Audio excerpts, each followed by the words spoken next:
ఎన్నికలైతే ముగిశాయి. వైసీపీ నేతల్లో ఇప్పుడిప్పుడే అంతర్మదనం మొదలవుతుంది. అయితే ప్రతిసారి కూడా మీడియా ముందుకొచ్చి తన విజ్ఞతను ప్రదర్శించే సజ్జల రామకృష్ణారెడ్డి గత 48 గంటల నుంచి ఎక్కడా కూడా అడ్రస్ లేడు. అయితే ఇప్పుడు వైసీపీ నేతలు ఒక్కొక్కరిగా బయటకు వచ్చి వైసీపీ నేతలు వాళ్ళ కార్యకర్తలు అసలు ఇంత దారుణమైన ఓటమికి కారణం సజ్జల రామకృష్ణారెడ్డి, ఆయన కొడుకు సజ్జల భార్గవరెడ్డి, ఆయనతో పాటు ధనుంజయ రెడ్డి. ఆల్రెడీ నిన్న వైసీపీ నేతలు కొంతమంది వచ్చి ధనుంజయ రెడ్డి లాంటి ఆ చెత్త అధికారులను దగ్గర పెట్టుకుంటే వాళ్ళు జగన్మోహన్ రెడ్డికి ఒక కోటరీలాగా ఏర్పడ్డారు. వాళ్ళ వల్లే మేము ఈరోజు ఇంత దారుణ పరాజయాన్ని చవిచూసాం. జగన్మోహన్ రెడ్డి ఓడిపోయినా 11 సీట్లతో ఓడిపోయేంత దారుణ పరాజయం అయితే వచ్చేది కాదు. ఇలాంటి వాళ్ళ వల్లే ఇది జరిగిందని ఇప్పటికే వైసీపీ నేతలు బహిర్గతంగానే విమర్శించిన పరిస్థితి. ఇకపోతే వైసీపీ సోషల్ మీడియా మొత్తం కూడా ఇప్పుడు ఇద్దరు వ్యక్తులను ప్రధానంగా టార్గెట్ చేస్తుంది, సజ్జల రామకృష్ణారెడ్డి, సజ్జల భార్గవరెడ్డి. మనకున్న సమాచారం ప్రకారం నిన్న సజ్జల రామకృష్ణారెడ్డి రాజీనామా చేసి కొడుకును తీసుకుని విదేశాలకు ఉడాయించినట్టుగా ఒక అనుమానం అయితే కలుగుతుంది. అది నిజంగా ఉడాయించాడా లేదా అనేది తెలియాలంటే సజ్జల రామకృష్ణారెడ్డి మీడియా ముందుకు వచ్చి మాట్లాడాలి. అలాగే సజ్జల భార్గవరెడ్డి ట్విట్టర్లో కానివ్వండి, ఫేస్బుక్లో కానివ్వండి, సోషల్ మీడియాలో ప్రతి నిమిషానికి ఒక ట్వీట్ వేస్తూ మొరిగేటువంటి సజ్జల భార్గవరెడ్డి గత 48 గంటల నుంచి అడ్రస్ గల్లంత అయిపోయింది. ఎక్కడా కూడా మాట్లాడినట్టు కానీ సోషల్ మీడియాలో యాక్టివ్గా ఉన్నట్టు కానీ ఎక్కడా కనపడటం లేదు. అంటే సజ్జల రామకృష్ణారెడ్డి, సజ్జల భార్గవరెడ్డి ఇద్దరూ కలిసి అమెరికా వెళ్ళిపోయి ఉండొచ్చు అనే ఒక అనుమానం అయితే కలుగుతుంది. ఆల్రెడీ గతంలో సజ్జల భార్గవరెడ్డి విదేశాల నుంచి వచ్చిన వాడే, ఇక్కడ పుట్టి పెరిగి ఇక్కడ ఉండి చేసిన వాడేం కాదు, విదేశాల నుంచి వచ్చిన వాడే. సో తిన్నారు, జగన్మోహన్ రెడ్డి దగ్గరుండి ప్రభుత్వ సొమ్మును కావాల్సినంత తిన్నారు.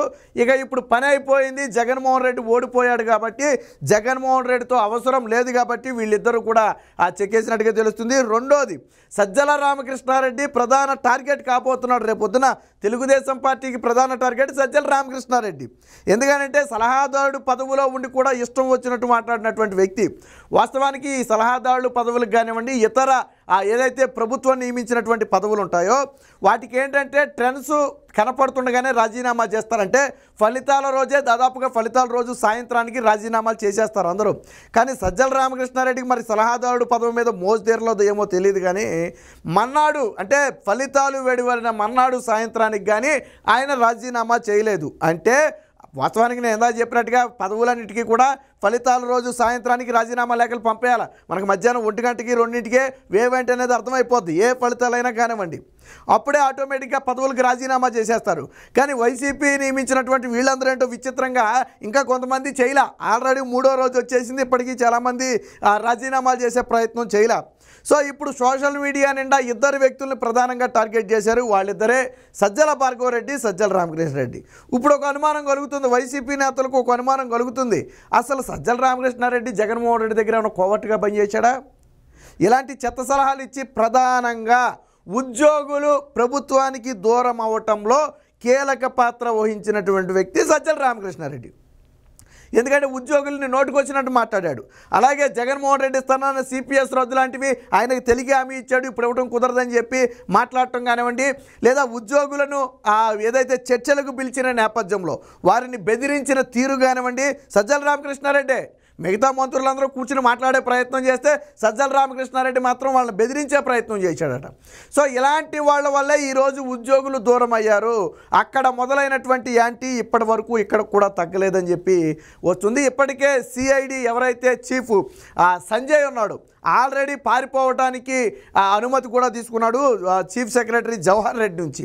సో వాళ్ళంటే అనుమతి తీసుకోవాలా, సజ్జల రామకృష్ణారెడ్డి కొడుకు భార్గవరెడ్డి పారిపోవడానికి అనుమతి తీసుకోవక్కర్లా. నేను గతంలో మన ఇదే వీడియోలో నేను చాలాసార్లు చెప్పా, సజ్జల భార్గవరెడ్డి అనే వ్యక్తి ఒక చేతగాని చవట. అలాంటి వ్యక్తిని తీసుకొచ్చి సోషల్ మీడియా చేతిలో పెట్టాడంటే జగన్మోహన్ రెడ్డి ఎంత దిగజారిపోయాడో మనం అర్థం చేసుకోవాలి. ఎందుకని సజ్జల రామకృష్ణారెడ్డి ఉన్నాడు కాబట్టి సజ్జల భార్గవరెడ్డి వచ్చాడు, లేకపోతే సజ్జల భార్గవరెడ్డి అనే వ్యక్తి దేనికి పనిచేయని వ్యక్తి. అలాంటి వ్యక్తి చేతిలో ఏకంగా అధికారంలో ఉన్నటువంటి ఒక పార్టీ సోషల్ మీడియానే పెడితే ఆ సోషల్ మీడియా మొత్తాన్ని భ్రష్టు పట్టించాడు. పార్టీ కోసం, వైసీపీ పార్టీ కోసం పనిచేసినటువంటి కార్యకర్తలను దూరం పెట్టారు. ఇది నేను చెప్పడం కాదు, మీరు సోషల్ మీడియాలోకి వెళ్ళి చూడండి. వాళ్ళిద్దరిని ట్యాగ్ చేసి ఎంతమంది ఎన్ని పోస్టులు పెట్టారో మీకే అర్థమవుతుంది. అనాది నుంచి 2014 నుంచి 19 వరకు కష్టపడి 2019లో పార్టీని అధికారంలో తీసుకురావడానికి కీలక పాత్ర వహించినటువంటి అనేక మందిని సజ్జల రామకృష్ణారెడ్డి, సజ్జల భార్గవరెడ్డి దూరం పెట్టారు. ఎందుకంటే క్రెడిట్ వాళ్ళకి వెళ్ళకూడదు. దూరం పెట్టి వీళ్ళకు కావాల్సిన వాళ్ళని సోషల్ మీడియాలో పెట్టుకోవటం, నిజంగా కష్టపడే వారిని పార్టీ దరికి కూడా చేరనివ్వకపోవటం, వాళ్ళకి ఆపదొస్తే కనీసం వాళ్ళ వంక కూడా చూడకపోవడంతో నిజంగా పార్టీ కోసం పనిచేసే వాళ్ళు కూడా లైట్ తీసుకున్నారు. ఇలాంటి వాళ్ళు ఉన్న సమయంలో మన పార్టీ కోసం పనిచేసిన వేస్ట్ జగన్మోహన్ రెడ్డికి చెప్పే స్థాయి మంద కాదు, ఆయన దగ్గరికి కనీసం వెళ్ళనివ్వరని చెప్పి వాళ్ళంతా దూరం అయిపోయారు. ఇప్పుడు వాళ్ళు ఈరోజు మొదలుపెట్టారు. ఇప్పటి వరకు సజ్జల భార్గవరెడ్డి, సజ్జల రామకృష్ణారెడ్డి చేసినటువంటి ఏదైతే ఇప్పుడు ఉద్యోగుల దగ్గర మొదలు పెడితే అన్నిటినీ ఒక్కొక్కటిగా చెప్పడం. రాష్ట్రంలో మంత్రులకు ఎందుకు విలువ లేకుండా పోయిందండి? సకల శాఖ మంత్రిగా సజ్జల రామకృష్ణారెడ్డికి ఎందుకు బిరుదు వచ్చింది? ఏ శాఖ మంత్రి మాట్లాడాల్సి వచ్చినా సజ్జల రామకృష్ణారెడ్డి వచ్చి మాట్లాడతాడు. ఏంటి సజ్జల రామకృష్ణారెడ్డికి సంబంధం అనుకున్నారు ప్రజలు? ఓహో, సకలం మొత్తం సర్వం సజ్జల రామకృష్ణారెడ్డే కావచ్చు, ఈ మంత్రులు గింతులు అంతా జాంతానాయి, వీళ్ళంతా ఆ డమ్మీగాళ్ళు. ఇలాంటి పార్టీలో ఒక వ్యక్తి మాత్రమే శాసించే ఇలాంటి పార్టీలో మనం ఆళ్ళకు ఓటు వేయటం ఎందుకని చెప్పి ఈరోజు కూటమిని అఖండ మెజారిటీతో గెలిపించారు. ఇలాంటి వాళ్ళ విధానాల వల్లే ఎప్పుడైనా ఒక ఆరోగ్యం గురించి మాట్లాడాలంటే హెల్త్ మినిస్టర్ మాట్లాడాలా, ఇండస్ట్రీ గురించి మాట్లాడాలంటే ఐటీ మినిస్టర్ మాట్లాడాలా, అలాగే ఏదన్నా రెవెన్యూకి సంబంధించి మాట్లాడాలంటే ఆ రెవెన్యూ మినిస్టర్ మాట్లాడాలా. కానీ ఇవన్నీ ఏది మాట్లాడాలన్నా కానీ ఎవరు మాట్లాడతారంటే సజ్జల రామకృష్ణారెడ్డి మాట్లాడతారు. నేను గతంలో కూడా చెప్పా, ఒక హెల్త్ డిపార్ట్మెంట్కి సంబంధించిన కొంతమంది వ్యక్తులు, ఒక పక్క విడుదల రజనీ ఉంది, ఒక పక్క సజ్జల రామకృష్ణారెడ్డి ఉంది. ఉంటే సజ్జల రామకృష్ణారెడ్డి ఉంటే అందరూ సజ్జల రామకృష్ణారెడ్డికి వెళ్ళి చెప్పుకుంటున్నారు. ఆ మంత్రిగా ఉన్నటువంటి విడుదల రజనీ చేతులు కొట్టుకుని చూస్తుంది. వీడియోలో నాకు ఆశ్చర్యం వేసింది. ఒక హెల్త్ డిపార్ట్మెంట్ వాళ్ళు ఎంప్లాయీస్ ఏంటి విడుదల రజనీలో చేసి సజ్జల రామకృష్ణారెడ్డికి మొరబెట్టుకోవడం ఏంటి అంటే వ్యవస్థను ఎంతలా ఇన్ఫ్లుయెన్స్ చేశారో మనకి దీన్ని బట్టి అర్థమవుతుంది. ఇక చంద్రబాబు గారి అరెస్టు సమయంలో నోటికొచ్చినట్టు మాట్లాడి డ్యామేజ్ను మరింత పెంచింది కూడా సజ్జల రామకృష్ణారెడ్డి. జరిగిన అరెస్టు నాడు చూసి చూడనట్టుగా మాకేమీ సంబంధం లేదన్నట్టు వదిలేస్తే సరే, ఏం జరిగినది వేరే విషయం. చంద్రబాబు నాయుడిని కావాలని గుచ్చి మాట్లాడి ఆయన అరెస్టును పదే రెచ్చగొట్టి ఆయన హెల్త్ కండిషన్ మీద బయటకు వస్తే దొంగ నాటకాలాడి బయటకు వచ్చాడని చెప్పి రకరకాలుగా వేధించడంతో ప్రజల్లో అసహనం అని పెరిగింది. అందుకే నేను సజ్జల రామకృష్ణారెడ్డి వైసీపీకి పనిచేస్తున్నాడో కోవట్టుగా పనిచేస్తున్నాడో వైసీపీ నేతలకు అర్థం కావట్లేదని ఈరోజు ఎందుకన్నారంటే, ఎవడైనా సరే మన పార్టీకి ఇది నష్టం కలుగుతుందంటే దాని జోలికి పోకూడదు. కానీ ఏం జరుగుతుందో కూడా తెలియకుండా ఇష్టం వచ్చినట్లు మాట్లాడటంతో ఈరోజు ఏమైంది? ఒక విషయం అయితే స్పష్టంగా తెలుస్తుంది. చంద్రబాబు గారి అరెస్టు తరువాత మొత్తం కూడా టర్న్ అయిపోయింది. చంద్రబాబు గారి అరెస్టు ముందు వరకు ఉన్నటువంటి రాజకీయం ఒకటి, చంద్రబాబు గారి అరెస్టు తర్వాత రాజకీయం ఒకటి. దేశ విదేశాల్లో చంద్రబాబు గారికి మద్దతు పలికితే, పక్క రాష్ట్రాల్లో సైతం ప్రభుత్వాలను ఎదిరించి ఐటీ ఉద్యోగులు మద్దతు పలికితే జగన్మోహన్ రెడ్డి దాన్ని చులకనగా చూశాడు. చులకనగా ఎప్పుడైతే చూశాడో అప్పట్లో వాళ్ళ కసి పెరిగింది. ఇక్కడ కేటీఆర్ని అడ్డం పెట్టుకుని ఐటీ ఎంప్లాయీస్ మీద నానా వ్యాఖ్యలు చేయించాడు. చంద్రబాబుని తక్కువ చేయించే ప్రయత్నం చేయించాడు. ఏమైంది ఇక్కడ బీఆర్ఎస్ పార్టీ? ఇక్కడ బీఆర్ఎస్ పార్టీకి ఏమైంది? మన ఎంపీ ఎన్నికల్లో ఒక సీటు గెలుచుకోగలిగిందా? మన అసెంబ్లీ ఎన్నికల్లో ఏమైంది అంటే జగన్మోహన్ రెడ్డిని నమ్మటం వల్ల పక్కన బీఆర్ఎస్ పార్టీ కూడా నష్టపోయింది. ఇక్కడ దరిద్రం ఏంటంటే చంద్రబాబు లాంటి వ్యక్తిని టచ్ చేస్తే ఏం జరుగుతుందో తెలుసుకోలేకపోవటం కేటీఆర్కి అతిపెద్ద డ్యామేజ్. సరే, జగన్మోహన్ రెడ్డి కంటే కళ్ళు బయర్లు గమని కాబట్టి ఆయనకేం తెలియదు. నాకు 151 వచ్చాయి కాబట్టి చంద్రబాబు, మీరు గతంలో అన్నారుగా చంద్రబాబు అనే వ్యక్తి నథింగ్. చంద్రబాబు అనే వ్యక్తి నథింగ్. మన ముందు చెప్పాడు కదా, మీడియాల సమావేశాల్లో చెప్పాడు కదా, చంద్రబాబు అనే వ్యక్తి నథింగ్ అన్నాడు కదా. ఇప్పుడు జగన్మోహన్ రెడ్డి అనే వ్యక్తి నథింగ్. After all MLA. ఎవడైనా జగన్మోహన్ రెడ్డి అంటే ఆఫ్టర్ ఆల్ ఎమ్మెల్యే. నీకు ఒక గన్మెన్ ఇస్తారు అంతే. ప్రభుత్వం నుంచి నీకు ఒక గన్మెన్ ఇస్తారు, నీకు ప్రతిపక్ష హోదా కూడా లేదు. అయినా కానీ ఓడిపోయినా కానీ అహంకారం దిగల. ఏ వ్యక్తి అయినా ముందు ఓటమి తరువాత హుందాగా మేము ప్రజల నిర్ణయాన్ని శిరసావహిస్తున్నామని ఒప్పుకోవాలి. జగన్మోహన్ రెడ్డి మేము ప్రజల నిర్ణయాన్ని శిరసావహిస్తున్నామనే మాటే అనలా. నేను 1 కోటి మందికి అది ఇచ్చాను, లక్షల మందికి ఇది ఇచ్చాను, నేను ఆ పథకాలు ఇచ్చాను, నేను ఈ పథకాలు ఇచ్చాను. ఏమైపోయారు వాళ్ళంతా? నువ్వు వచ్చాక సంక్షేమం పుట్టిందా? నువ్వు వచ్చాక పింఛన్ ఇచ్చావా? నువ్వు వచ్చాక రైతు భరోసా ఇచ్చావా? నువ్వు వచ్చాక ఆరోగ్యశ్రీ ఉంది. ఇవన్నీ ముందు నుంచి లేవా? ఇవన్నీ ముందు నుంచి నడిచాయి కదా. అయినా నువ్వు 5 ఏళ్ల పాటు పాడింది అదే కదా, నేను నొక్కే మీకు వచ్చింది, నేను నొక్కే మీకు వచ్చింది. ఈసారి నొక్కితే ఇంటికి వెళ్ళిపోయావు నువ్వు. ఈసారి బటన్ నొక్కితే ఏమైంది, ఇంటికి వెళ్ళిపోయావు. ఓడిపోయిన తర్వాత అయినా ఓహో నేను కేవలం బటన్ నొక్కితే ప్రజలకు మంచి జరగలేదు, ఇంకా వాళ్ళకేయో సమస్యలు ఉన్నాయి, అవి నేను తీర్చలేకపోయాను అని రియలైజ్ అవ్వటం మానేసి మళ్ళీ నేను డబ్బులు ఇచ్చా ఓటేయలా, మళ్ళీ నేను పథకాలు ఇచ్చా ఓటేయలా, మళ్ళీ నేను ఇంతమందికి ఇచ్చేసా ఓటేయలా. నీ జేబులో నుంచి ఏమైనా తీసి ఇచ్చావా? అప్పులు చేసి తీసుకొచ్చి ఇచ్చావు. ప్రజలకు తెలీదా ఎవరి దగ్గర తీసుకొచ్చి ఇచ్చావో? ప్రజలు ఎప్పుడు విజ్ఞతతోనే ఆలోచిస్తారు. నీ కర్మ ఎంతలా కారిపోయిందంటే, నాడు చంద్రబాబు గారిని అసెంబ్లీలో 23 అని ఎగతాళి చేసావు కదా. 23 మంది నువ్వు తీసుకుంటే ప్రజలు నీకు అదే 23 మందిని ఇచ్చారు, అది దేవుడి స్క్రిప్ట్ అన్నావు కదా.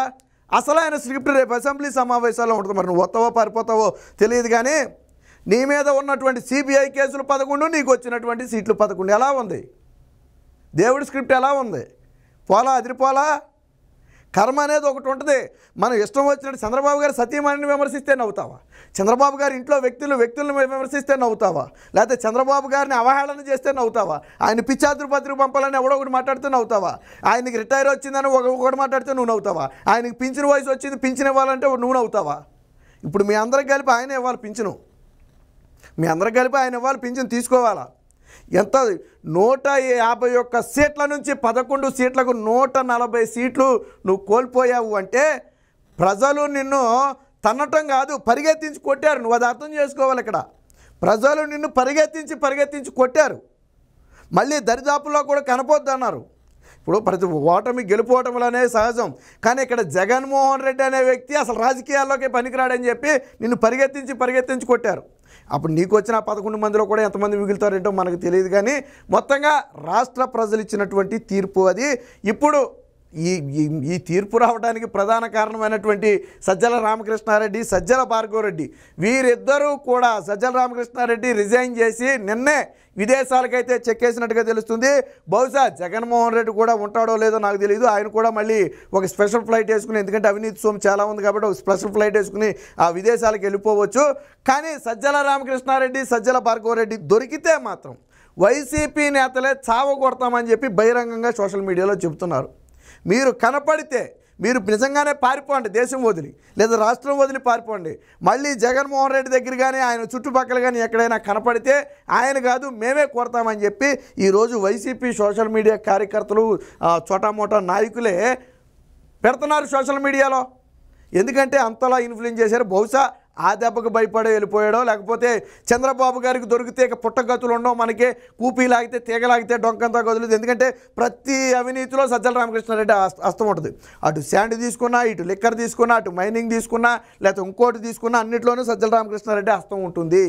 అన్ని వ్యవస్థలను మేనేజ్ చేసి అవినీతికి పాల్పడేలా చేసింది సజ్జల రామకృష్ణారెడ్డి. కాబట్టి దొరికితే రేపొద్దున పుంగి పగిలిపోద్దనే ఒక ఉద్దేశంతో అయితే ఆ విదేశాలకు పారిపోయి ఉండని తెలుస్తుంది. పారిపోయినప్పటికీ కూడా సజ్జల రామకృష్ణారెడ్డిని, సజ్జల భార్గవరెడ్డిని వదిలేదే లేదు. చంద్రబాబు గారి మీద విష ప్రచారం చేసి, అసత్యాలను ప్రచారం చేసి ప్రజలను తప్పుదావ పట్టించాలి అనుకున్న కొడుక్కి, వ్యవస్థలను మేనేజ్ చేసి అడ్డం పెట్టి అడ్డంగా దోచుకున్నటువంటి తండ్రికి, ఇద్దరికీ కూడా ఆ శిక్ష అనేది ఖచ్చితంగా పడుతుంది.